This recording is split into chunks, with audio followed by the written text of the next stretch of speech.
মনত প্ৰবল দৃঢ়তা আৰু আত্মবিশ্বাস থাকিলে যে সকলো সম্ভৱ তাৰেই যেন প্ৰমাণ কৰিলে IPS আনন্দ মিশ্ৰই। বিহাৰৰ বক্সাৰ সমষ্টিৰ পৰা আজি নিৰ্বাচনত জয়ী হৈ MLA হ'ল IPS আনন্দ মিশ্ৰ।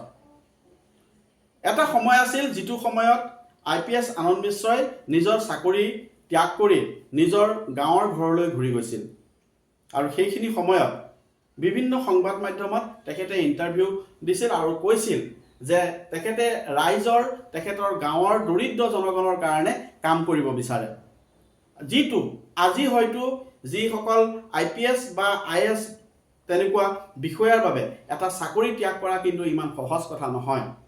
কিন্তু সেই সময়ত এগৰাকী IPSে নিজৰ চাকৰি ত্যাগ কৰি নিজৰ গাঁওখনলৈ ঘূৰি যোৱা কিন্তু এটা বহুত ডাঙৰ কথা আছিল আৰু যিটো আছিল আনন্দ মিশ্ৰ IPS আনন্দ মিশ্ৰৰ বাবে চাগে এটা ডাঙৰ প্ৰত্যাহ্বান।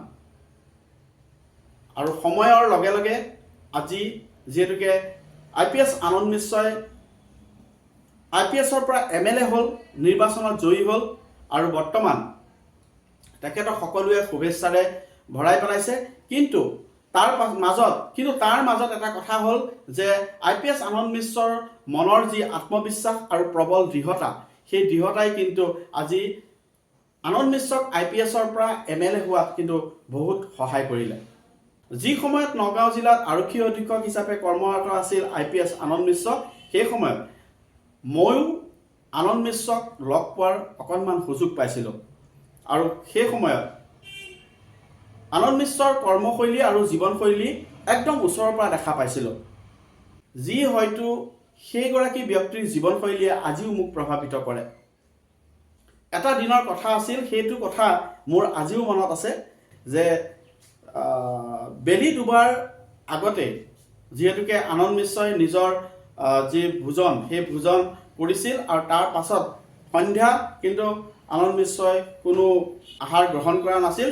সেই কথাটো মই নিজে স্বচক্ষু প্ৰমাণ পাইছিলোঁ, কাৰণ যিহেতুকে মই সংবাদ মাধ্যমৰ লগত জড়িত আৰু সংবাদ মাধ্যমৰ লগত জড়িত হোৱাৰ বাবে আমাৰ লগত আনন্দ মিশ্ৰৰ এটা ভোজ হৈছিল আৰু সেই ভোজত দেখা পাইছিলোঁ যে IPS আনন্দ মিশ্ৰই 5 বজাত, তেতিয়া সম্ভৱ ঠাণ্ডা দিন আছিল আৰু ঠাণ্ডা দিনত সন্ধ্যা 5 বজাৰ আগতে তেখেতে নিজৰ নৈশ আহাৰ গ্ৰহণ কৰিছিল আৰু যিটো বস্তুৱে মোক আজিও কিন্তু প্ৰভাৱিত কৰে।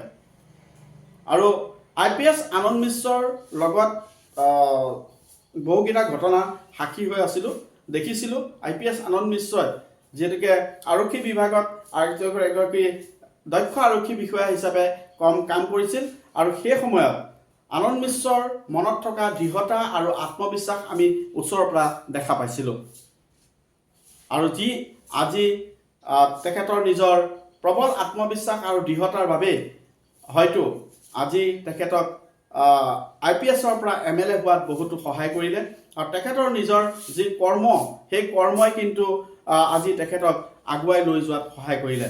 গতিকে IPS আনন্দ মিশ্ৰক মোৰ তৰফৰ পৰাও বহুত বহুত শুভেচ্ছা জনাইছোঁ, কাৰণ এগৰাকী কৰ্মপটু আৰু এগৰাকী দক্ষ আৰু শিক্ষিত, উচ্চ শিক্ষিত লোক আজিৰ ৰাজনীতিত যে যথেষ্ট প্ৰয়োজনীয় আৰু আজিৰ উঠি অহা প্ৰজন্মই কিন্তু আজিৰ ৰাজনীতিত এনেকুৱা উচ্চ শিক্ষিত কৰ্মদক্ষ লোক বিচাৰে।